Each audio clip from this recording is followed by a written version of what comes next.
Hello hello, bienvenue sur ma chaîne. Dans cette chaîne, vous allez découvrir quoi? Des infos sur la sleeve, sur comment j'ai vécu ma sleeve, certainement des journées dans mon assiette, et puis quelques vlogs par-ci par-là. Dans cette première vidéo, je vais vous parler de mon parcours pour la sleeve. Sleeve que j'ai faite le 20 septembre, et donc je vais vous raconter comment ça s'est déroulé jusqu'à l'opération, jusqu'à l'entrée à l'hôpital pour le jour de l'opération. Donc j'ai commencé mes démarches en juillet de l'année dernière, donc en juillet 2016. J'ai commencé mes démarches après avoir vu mon généraliste. Mon généraliste m'a conseillé tout d'abord de voir la nutritionniste pendant 6 mois. Et enfin, d'abord la nutritionniste. Et la nutritionniste m'a informé que je devais être suivie par elle pendant 6 mois. Et qu'ensuite je pourrais voir la chirurgienne. Puisque j'ai été consultée directement un médecin nutritionniste à l'hôpital directement. Comme ça, au moins je savais qu'elle savait ce qu'était une sleeve, ce que c'était qu'un bypass et qu'elle pourrait un petit peu mieux me conseiller. Puisqu'elle avait l'habitude de faire des suivis préopératoires et post-opératoires. Ça, j'étais un petit peu tranquille. Donc comment ça s'est passé? Donc les 6 mois en fait ont surtout servi pour que je réapprenne à savoir ce que c'était que de ne plus avoir faim, ce que c'était que d'avoir réellement faim et non pas une faim psychologique. Voilà, et mettre fin à quelques crises d'hyperphagie que j'avais de temps en temps. J'avais de moins en moins, très honnêtement, mais il en restait encore un petit peu. Donc on a travaillé là-dessus, plus que sur ce que je mettais dans mon assiette, puisque je mangeais déjà assez équilibré, je mangeais de façon assez riche, mais de manière équilibrée tout de même. Donc on n'a pas franchement travaillé le contenu de l'assiette, c'est sa méthodologie à elle. Je sais qu'il y en a d'autres qui fonctionnent autrement. Petit disclaimer, je sais que des chirurgiens et des nutritionnistes ont chacun leur protocole. D'un chirurgien à un autre, on a des protocoles complètement différents. Ça ne veut pas dire qu'il y ait un protocole meilleur que l'autre. Moi, j'ai appliqué celui qu'on m'a indiqué à l'hôpital où j'étais. Après, vous pouvez tout à fait avoir un autre protocole et que ça fonctionne tout aussi bien. Donc, voire mieux. Voilà, il n'y a pas de normalité. Voilà, je préfère le dire et le redire. Je pense que j'aurai l'occasion d'en reparler dans une autre vidéo que j'ai prévu de faire. Il y a tout un tas de protocoles différents et donc des fois ça sert à rien de dire, comme je vois souvent un petit peu sur les forums que je suis, oui mais moi c'est mieux, on me fait faire comme ça. Mieux ou pas, est-ce que pour l'instant on a le recul nécessaire pour savoir le dire? Je n'en suis pas certaine. Donc, du coup, j'ai vu la nutritionniste pendant 6 mois. Au bout de 6 mois, au mois de décembre, elle me dit, c'est bon, vous allez pouvoir prendre rendez-vous avec la chirurgienne. Je prends rendez-vous avec la chirurgienne, donc pour le mois de janvier. J'ai eu rendez-vous fin janvier avec elle. Le premier rendez-vous, honnêtement, est extrêmement, enfin en tout cas avec elle, est extrêmement rapide. Puisque, très honnêtement, je suis arrivée, elle m'a pesé, elle a pris taille, poids, elle m'a ausculté le ventre, et ensuite elle m'a expliqué les 2 opérations. Elle m'a bien dit qu'elle ne faisait plus du tout l'anogastrique. C'est vraiment un choix de sa part de ne plus faire l'anogastrique. Ça ne veut pas dire qu'il n'est fait nulle part, ça veut dire en tout cas qu'elle ne le fait plus. Voilà, elle estime qu'il y a trop de complications après, et donc que voilà, il n'y a pas vraiment de bénéfice à long terme. Donc, elle m'a expliqué le principe du bypass, le principe de la sleeve. Donc, la sleeve, en gros, on coupe, on dit les 2 tiers, mais on est plus proche des 80% que des 2 tiers de l'estomac, mais on ne touche à rien d'autre. Et donc, en fait, dans la partie de l'estomac qui est enlevée, ils enlèvent la gréline, une hormone en fait qui nous donne faim. Ce qui fait que la majorité des slivés n'ont plus faim après l'opération. Je dis bien la majorité parce qu'il y en a qui ont toujours faim après l'opération et qui, voilà, au bout de 5-6 jours après l'opération, ont déjà des sensations de faim. C'est pour ça que je préfère Je préfère dire la majorité. A contrario du bypass où on coupe toujours l'estomac mais pas vraiment dans le même sens. Et en fait on fait une dérivation avec l'intestin. Donc après aller voir des schémas sur internet, moi je trouve que les schémas ils causent beaucoup plus. Ils parlent de remonter 1,40 m d'intestin, en gros ils font un court-circuit pour qu'il y ait une malabsorption. En gros avec la sleeve on perd parce qu'on mange moins, on a moins faim donc de toute façon il y a moins de tentations, mais en tous les cas on mange moins. Alors qu'avec le bypass, ce qui réussit c'est que non seulement on mange moins, mais aussi on a une malabsorption. Ce qui fait qu'en termes de complications sur le long terme, en termes de vitamines, etc., on a tendance à dire que le bypass est un tout petit peu plus risqué que la sleeve. Voilà. Moi, ma chirurgienne, c'est ce qu'elle m'avait dit. La sleeve, s'il y a des complications, c'est la première année. Si au bout de la première année, il n'y a eu aucune complication, il y a extrêmement peu de chances que j'ai des complications plus tard. Alors qu'avec le bypass, ça peut être toute ma vie, toute la vie, on peut avoir des problèmes. On peut avoir un petit problème au niveau de l'intestin, un problème au niveau du raccordement, etc. Et puis surtout au niveau des vitamines, vu qu'on absorbe peu, il y a plus souvent des carences. Ce qui ne veut pas dire que quelqu'un qui a une sleeve n'a jamais de carence. Ça veut bien dire ce que ça veut dire. On a plus de chances d'avoir des carences avec un bypass qu'avec une sleeve, mais tout le monde étant différent, il n'y a pas de... Je suis désolée, il y a le hockey qui arrive, c'est un des, des soucis avec la sleeve. J'espère qu'il va pas trop m'importuner parce que... donc j'ai vu, donc la chirurgienne m'a expliqué ça, elle m'a ensuite demandé de prendre rendez-vous avec le psychiatre, un psychiatre bien particulier pour elle. Je pensais que je pouvais aller voir n'importe quel psychiatre et elle non, c'est un en particulier, point à la ligne. Et puis prendre rendez-vous pour passer une journée à l'hôpital. Donc il faut aller d'abord l'accord du psychiatre avant de pouvoir faire cette journée-là. Donc sachant que le psychiatre, je l'ai eu que fin mars, déjà on a peu... tout de suite on a retardé un petit peu les choses.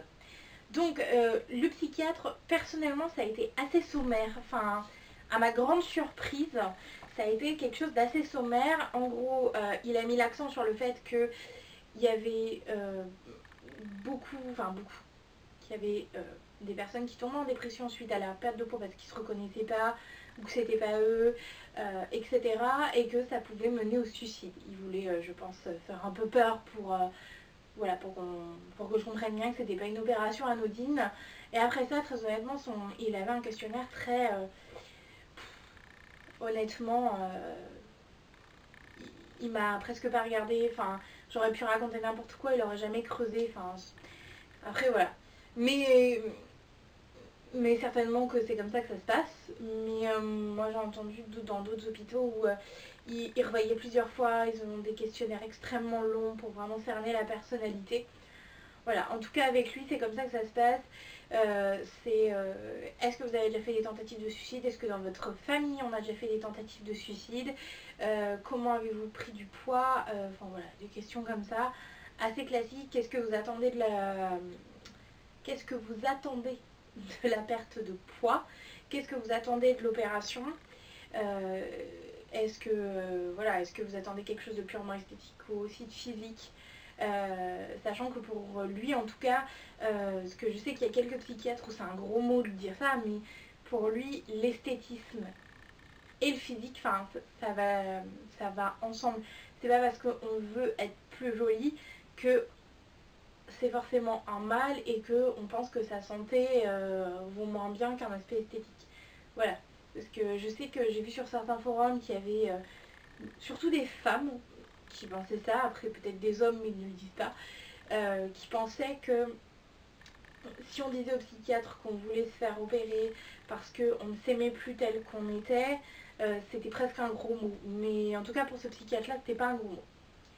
Donc j'ai eu ce rendez-vous-là, on ressort avec directement le courrier comme quoi c'est accepté. Voilà, ou refusé. Mais au moins, les choses sont très claires. Et donc ensuite, j'ai eu ma journée d'hospitalisation qui s'est déroulée le 7 avril.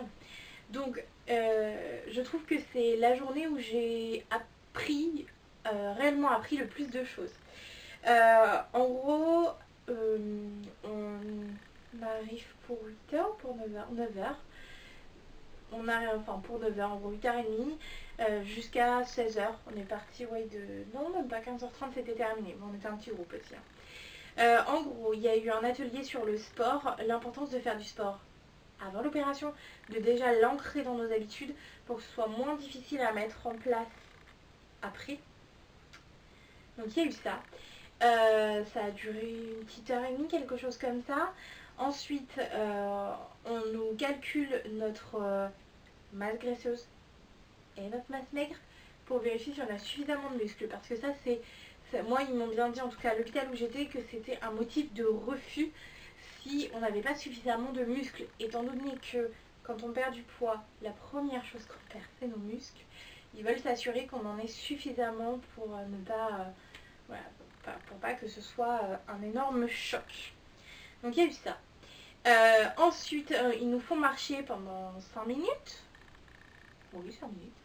5 minutes, alors pas en mode balade, mais pas non plus en course, de manière assez intensive,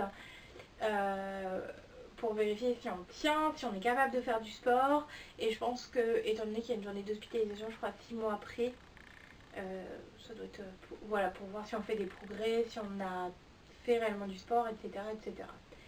Donc il y a eu ça. Ensuite le midi on mangeait avec une diététicienne qui nous a expliqué surtout le post-opératoire.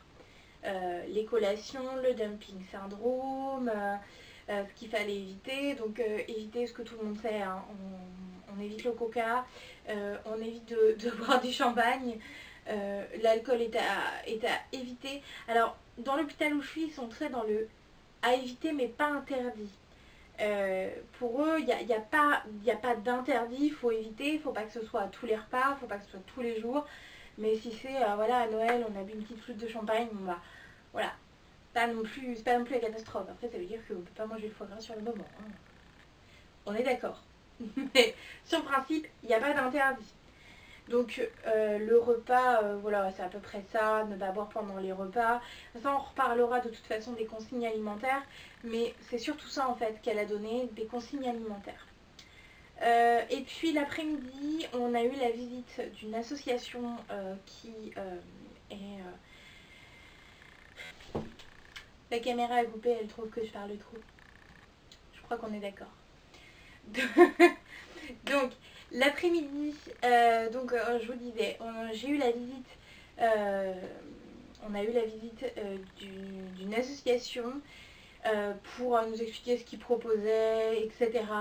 Le soutien psychologique qu'on pouvait avoir auprès d'eux, qu'on aille jusqu'au bout du parcours ou pas. Donc il y a eu ça. Ensuite, on a eu la visite en fait, dans l'hôpital, ils sont plusieurs chirurgiens à faire les sleeves et les bypass. Et du coup, il y en a un à chaque fois, enfin, il tourne. Là, coup de chance, c'était ma chirurgienne. Donc du coup, ma chirurgienne est venue et on a aussi vu, et ça c'était un coup de chance, d'habitude il vient pas à chaque fois, mais on a eu la chance d'avoir aussi un chirurgien esthétique. Du coup, on a pu poser plein de questions sur la chirurgie réparatrice, sur l'après, sur l'élasticité de la peau, etc., etc. Donc, c'était assez intéressant. Pour aider, ils ont même créé en fait un petit jeu de cartes où ils nous en donnent plusieurs qui nous permet de poser les questions, les médicaments qu'on peut prendre après, combien de temps on reste hospitalisé, etc. Donc c'était surtout sur la partie hospitalisation. Tout ça, je vous en parlerai dans une prochaine vidéo, comment s'est passée mon hospitalisation. Et puis le post-op, comment s'est passé le retour à la maison, comment j'ai pu manger, etc. Tout ça fera l'objet d'une autre vidéo, parce que sinon vous n'allez pas vous y retrouver et elle va faire 4 heures la vidéo.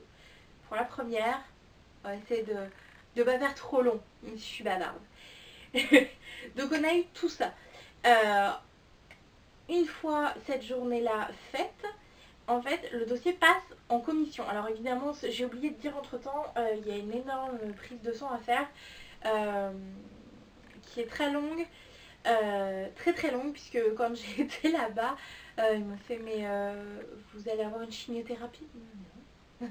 Vous êtes sûr hein, parce que vu... Oui, oui, oui, je suis sûre, c'est normal. Ok. Et en fait, ils m'ont tout fait. Mais il y avait un nombre de flacons incalculable. En plus, il n'arrivait pas à piquer dans mes veines, le pauvre.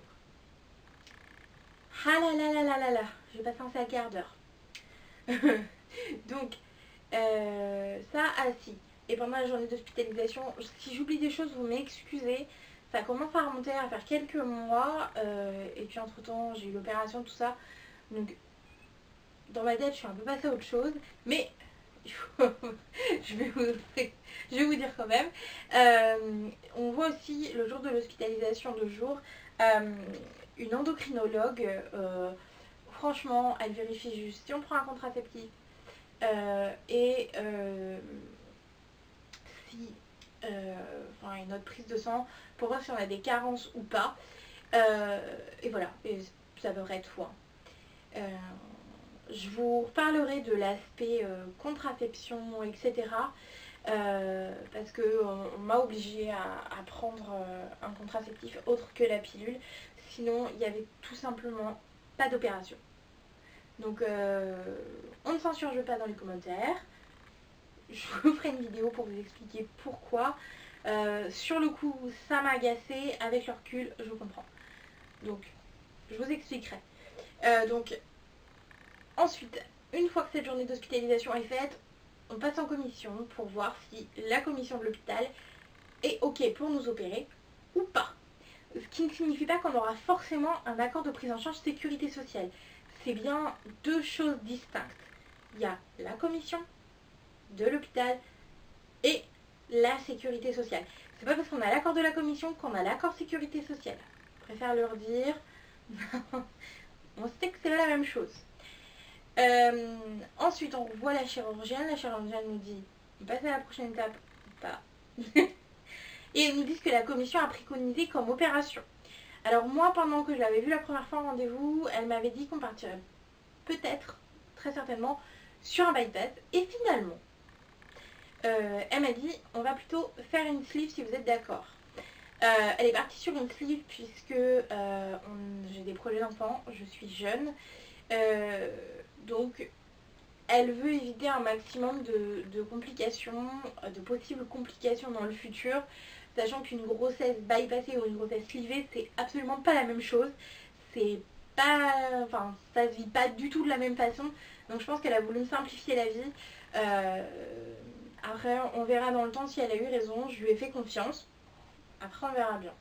Donc après ça, j'ai eu tous les rendez-vous cardiologue. Donc le cardio, le pneumologue. Et puis on termine par le gastro-entérologue, celui qu'on aime tous. Donc, j'ai commencé, le premier rendez-vous que j'ai eu, c'était avec le cardiologue, un monsieur adorable. Il fait pas grand chose, il prend la tension, il vérifie comment notre cœur bat, il voit si ça va trop vite, pas assez vite, etc. Il y a un nom technique, mais vous m'excuserez, je l'ai complètement oublié. Donc moi, il trouvait que mon cœur battait fort, et vite surtout. Il battait très vite, je lui ai dit, j'ai toujours été comme ça. Ça s'apparente à de la tachycardie, mais pas réellement parce que je me sens très bien. C'est juste que j'ai toujours eu le cœur qui battait fort, d'autant plus avec ma prise de poids. Preuve en est, depuis que j'ai fait l'opération et que j'ai commencé à perdre quelques kilos, mes pulsations cardiaques ont baissé. Je vous en reparlerai, mais il y a eu un changement de ce côté-là. Donc, j'ai vu le cardiologue qui m'a donné son accord aussi tout de suite. Ensuite, j'ai vu, c'est lui qu'on adore tous, le gastro-entérologue. Ah, celui-là, je me rappellerai longtemps. Ouloulou. Donc, ça a été sous anesthésie locale avec un pipit. Je m'en rappellerai longtemps. Pourquoi? Parce que déjà, on me dit, donc j'avais rendez-vous à 8h, on me dit de venir à 7h30. Je viens à 7h30. Jusque-là, ok. Et ensuite, je vais aller patienter, donc je fais tout, l'entrée, le machin, le truc. Je vais là-bas. Et ensuite, qu'est-ce qui se passe? Alors là, je m'aperçois qu'on est deux à avoir rendez-vous à 8h. Là, je me dis, non, je suis pas contente. Et alors, pour qu'on ait le tout, il y avait un quart d'heure de retard. Donc, on était joie.